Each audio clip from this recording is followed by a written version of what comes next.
സ്വന്തം വീട്ടുകാരെക്കാൾ പൂർണിമയ്ക്കും മഹിയേട്ടനും വിശ്വാസം അവര് രണ്ടുപേരും തന്നെയാ. ഇതിലിപ്പോ വിശ്വാസത്തിന്റെയും വിശ്വാസക്കേടിന്റെ കാര്യമൊന്നുമില്ല. മനുഷ്യത്വപരമായ ഒരു കാര്യം അത് അവർ ചെയ്തത്. അതിൽ മറ്റെന്തെങ്കിലും ലാഭമുണ്ടെന്ന് ഞാൻ വിശ്വസിക്കുന്നില്ല.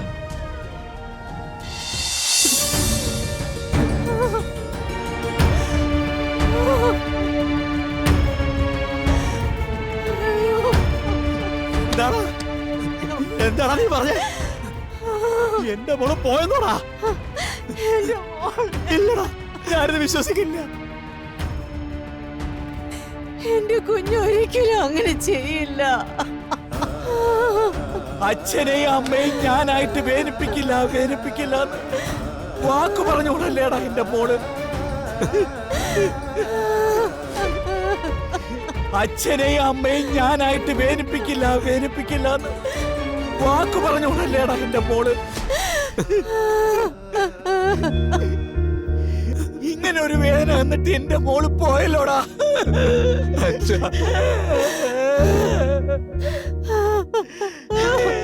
മോള് പോയടാ.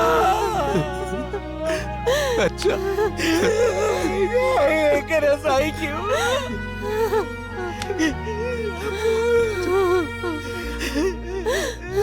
മോള് പോയടാ. ദൈവമേ,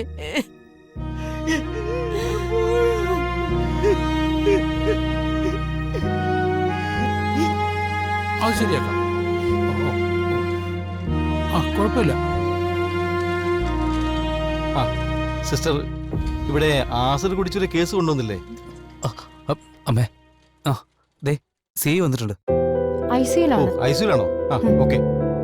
ഞാൻ സിയെ വിളിച്ചിരുന്നു. ഭാഗ്യത്തിന് അയാൾ തന്നെയാ വന്നത്.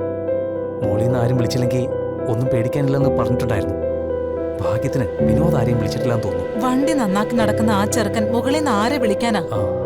നമ്മളെ പോലെ കുടുംബ പാരമ്പര്യമോ സ്വാധീനമോ ഒന്നും അവർക്കില്ലല്ലോ. നിങ്ങൾ വാ. പോടോ. ശരിയെങ്കില്. എന്തായി? ഇനി അധിക നേരം ഇവിടെ നിന്ന് ബുദ്ധിമുട്ടേണ്ടി വരില്ല. ഓക്കെ. ഇവിടുത്തെ പരിപാടികളൊക്കെ ഞാൻ പെട്ടെന്ന് തീർത്തു തരാം. എവിടെ അവര്? അവിടെയുണ്ട്.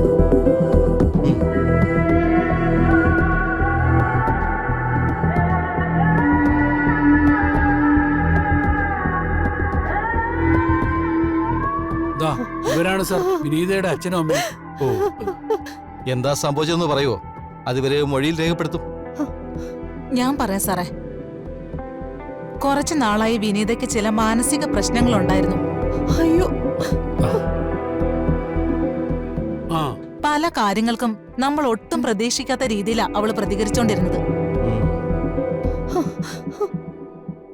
എന്ത് കാര്യത്തിനാ ചിരിക്കുന്നേ, എന്ത് കാര്യത്തിനാ കരയുന്നേ, ദേഷ്യപ്പെടുന്നേ എന്നൊന്നും നമുക്ക് മനസ്സിലാക്കാൻ കഴിയില്ലായിരുന്നു. എന്തായി പറയുന്നത്? ഡോക്ടറെ കാണിച്ചിരുന്നോ? പല പ്രാവശ്യം ഞാൻ അവളോട് പറഞ്ഞതാ, പക്ഷെ അവൾ സമ്മതിച്ചില്ല. അതുകൊണ്ട് ഡോക്ടറെ കണ്ടില്ല.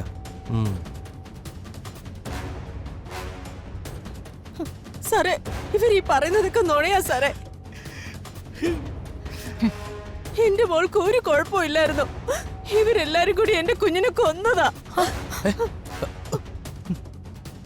നിങ്ങളോട് ചോദിക്കുമ്പോ മറുപടി പറഞ്ഞാൽ മതി, അല്ലാതെ ഇങ്ങോട്ട് കയറി സംസാരിക്കണ്ട. സാറേ, ഞങ്ങളെ കൊച്ചിനെ കുറിച്ച് അപവാദം പറഞ്ഞ ഞങ്ങൾ കേട്ടിരിക്കുന്നു സാറേ. എന്തിനായോണ് സാറേ അത്? നിങ്ങളോടല്ലേ പറഞ്ഞത്? ഇപ്പൊ പ്രശ്നമൊന്നും ഉണ്ടാക്കണ്ട. ഇവരെന്താന്ന് വെച്ചാ പറയട്ടെ. നിങ്ങൾ പറഞ്ഞോ.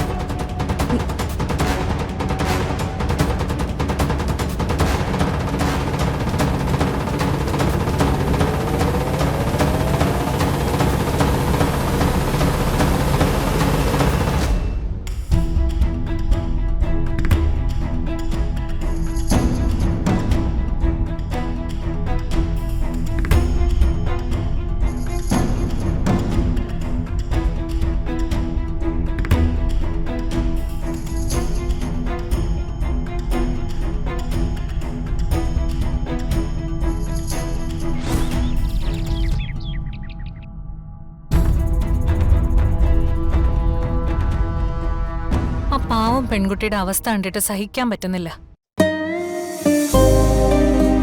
ഓരോ വീട്ടിലും എന്തൊക്കെ പ്രശ്നങ്ങളാണ് നടക്കുന്നത്.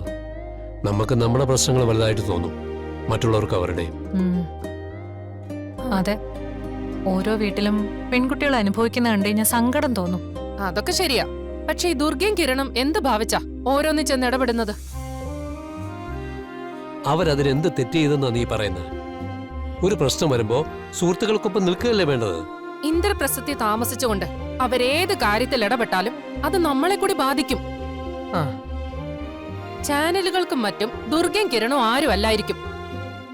പക്ഷെ ഇന്ദ്രപ്രസ്ഥം എന്ന പേര് അവർക്ക് വിലയുള്ളൊരു സബ്ജക്റ്റ് തന്നെയാ. അത് ചന്ദ്രമതി പറഞ്ഞതിൽ കാര്യമുണ്ട്. ആസിഡ് കുടിച്ച കേസെന്നൊക്കെ പറയുമ്പോ അതൊക്കെ വലിയ പ്രശ്നങ്ങൾ ഉണ്ടാവാൻ സാധ്യതയുണ്ട്. നിങ്ങളൊക്കെ എന്താ ഇങ്ങനെ സംസാരിക്കുന്നേ? നമ്മുടെ ചുറ്റുവട്ടത്ത് നടന്ന ഒരു സംഭവമല്ലേ ഇത്? ആ പെൺകുട്ടിയുടെ ബന്ധുക്കളെ ഏതെങ്കിലും ഒരു രീതിയിൽ ഒന്ന് ആശ്വസിപ്പിക്കാൻ സാധിച്ചാൽ അതൊരു വലിയ കാര്യമല്ലേ? ഓ, നിനക്ക് പിന്നെ ദുർഗയും കിരണും എന്ത് ചെയ്താലും അതിലൊന്നും തെറ്റു തോന്നില്ലല്ലോ. സത്യം പറഞ്ഞാ നിന്റെ ഈ സപ്പോർട്ട് തന്നെയാ അവരുടെ ധൈര്യം. അതെ. അയ്യോ, ദുർഗയുടെ സ്വഭാവം എന്നെ പോലെ നിങ്ങൾക്ക് ആർക്കും അറിയില്ലല്ലോ. എവിടെയെങ്കിലും ആളാവാൻ ഒരു അവസരം കിട്ടിയാൽ അതൊന്നും അവള് പാഴാക്കാറില്ല. ഇപ്പൊ ആശുപത്രി ചുറ്റിപ്പറ്റി നിൽക്കുന്നത് അവരോടുള്ള സ്നേഹം കൊണ്ടൊന്നുമല്ല. എങ്ങനെയെങ്കിലും അവരുടെയൊക്കെ മുന്നിൽ വലിയ എന്തോ ആണെന്ന് കാണിക്കണം. അവൾക്ക് പറ്റിയൊരു കെട്ടിയോനും. ഇതൊന്നും ഇവരാരും അംഗീകരിക്കില്ല വസുമതി. സ്വന്തം വീട്ടുകാരെക്കാൾ പൂർണിമയ്ക്കും മഹിയേട്ടനും വിശ്വാസം അവര് രണ്ടുപേരും തന്നെയാ. ഇതിലിപ്പോ വിശ്വാസത്തിന്റെയും വിശ്വാസക്കേടിന്റെ കാര്യമൊന്നുമില്ല. മനുഷ്യത്വപരമായ ഒരു കാര്യം, അത് അവർ ചെയ്തത്. അതിൽ മറ്റെന്തെങ്കിലും ലാഭമുണ്ടെന്ന് ഞാൻ വിശ്വസിക്കുന്നില്ല. ചെറിയച്ഛന്റെ അഭിപ്രായം തന്നെ എനിക്കും. മറ്റൊരാൾക്കൊരു പ്രശ്നം വരുമ്പോ അത് എന്നെ ബാധിക്കുന്ന കാര്യമല്ലല്ലോ എന്ന് കരുതി മാറി നിൽക്കുന്നതാണ് ശരിക്ക് സ്വാർത്ഥത. ആ വീട്ടിൽ സംഭവിച്ചത് നാളെ എന്റെ വീട്ടിലും സംഭവിക്കാന്ന് കരുതി ആ വിഷമത്തിൽ പങ്കു ചേർന്നിട്ട് പറ്റുന്ന സഹായങ്ങൾ നമ്മൾ ചെയ്തു കൊടുക്കണം. അതാണ് ശരി. അതൊക്കെ മനസ്സിലാവണമെങ്കിലേ അല്പമെങ്കിലും മനുഷ്യത്വം വേണം ഉള്ളില്.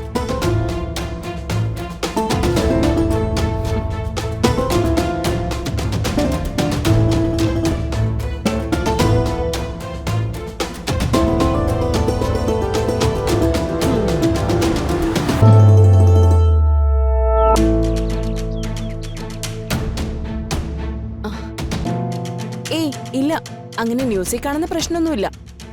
CI ഒക്കെ നമുക്ക് അറിയാവുന്ന ആളാ. ചേട്ടൻ ടെൻഷൻ ആവാതെ ഇരിക്കെ. എന്തെങ്കിലും ഉണ്ടെങ്കിൽ ഞാൻ വിളിച്ചോളാം. ശരി. രമേശിനോട് ഞാൻ സംസാരിക്കണോ? അവനെന്തിനാ ഇങ്ങനെ ടെൻഷൻ ആവുന്നേ? അവളുടെ ഭർത്താവല്ലേ, അവന് ടെൻഷൻ ഉണ്ടാവുന്നത് സ്വാഭാവികമല്ലേ? ഇല്ല ചാ, കുഴപ്പമൊന്നുമില്ല. ഞാനെല്ലാം പറഞ്ഞ് ഓക്കെ ആക്കിയിട്ടുണ്ട്. പ്രസീദേ, നീ ആ വിനീതയുടെ ഗോൾഡ് എല്ലാം എടുത്ത് ഒരു ബോക്സിലാക്കി വെക്കേ. നാളെ രാവിലെ അത് ബാങ്ക് ലോക്കറിൽ കൊണ്ടുപോയി വെക്കണം. അതെല്ലാം അവർക്ക് തിരിച്ചു കൊടുക്കേണ്ടതല്ലേ? ഒരു സാധനവും ഇനി തിരിച്ചു കൊടുക്കുന്ന പ്രശ്നമില്ല. കണക്ക് പറഞ്ഞാ അവരിനി ഇങ്ങോട്ടാ തരേണ്ടത്. ഈ കേസിൽ നിന്ന് നാണക്കേടിന്ന് രക്ഷപ്പെടാൻ ഇനി എത്ര ലക്ഷം രൂപ കളയേണ്ടി വരുമെന്ന് ദൈവത്തിന് മാത്രമേ അറിയൂ. അവനെവിടെ പ്രദീപ്? റൂമിലുണ്ടെന്ന് തോന്നുന്നു.